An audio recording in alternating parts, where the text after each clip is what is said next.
In the next couple of minutes, I'm going to show you and talk about some of the best types of lessons and materials you can use for delivering your online courses.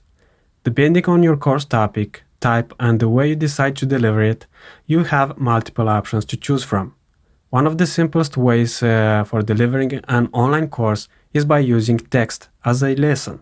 During my university years, I had classes that were online and were consisted of online text lessons.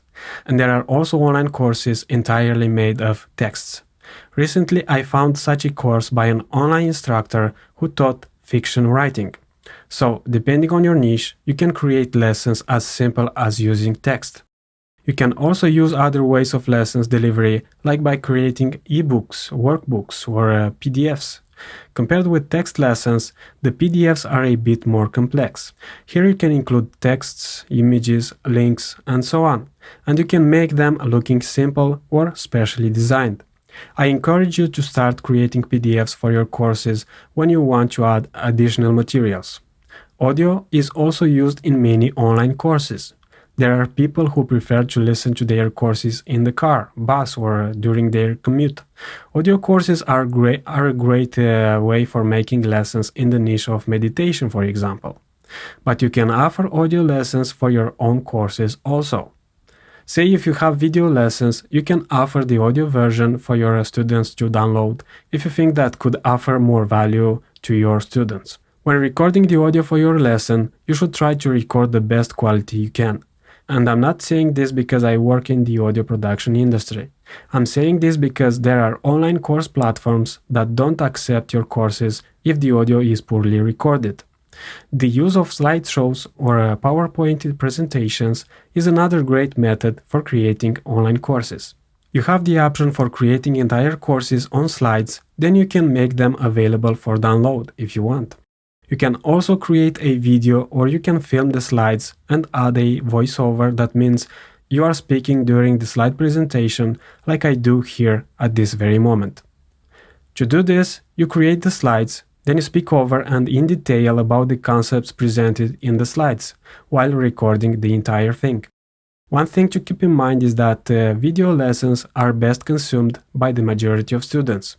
So when you create a video, you should start with creating a high-definition video, that is HD video, a 1980 by 1080 resolution.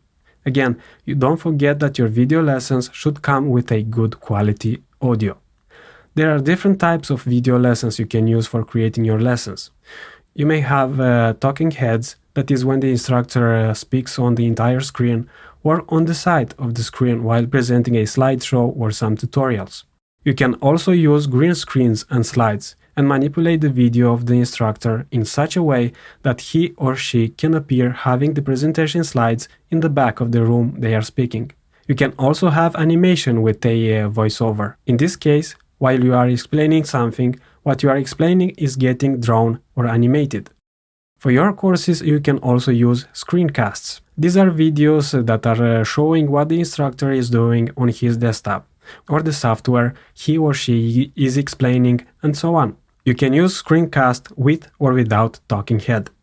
I use a lot of screencast video lessons in my music production courses, as there is the need for the student to see how and why I use certain softwares. And you may have noticed that I used screencast in this course also.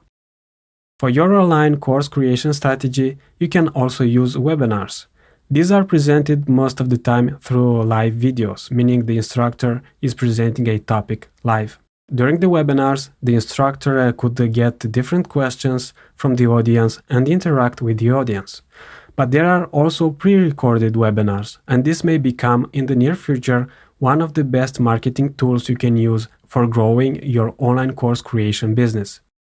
Now, keep in mind one great strategy you must have when creating your online course. You should think of including different type of content in your course because there are different types of students. Some of them like to watch HD videos and others like to complete workbooks or checklists. Other students like articles. While the most of your lessons should be HD videos, try to make a balance with other types of teaching materials. Always think about your strategy for delivering the best impact and transformation to your students. So these are the main types of lessons you can use in your online courses.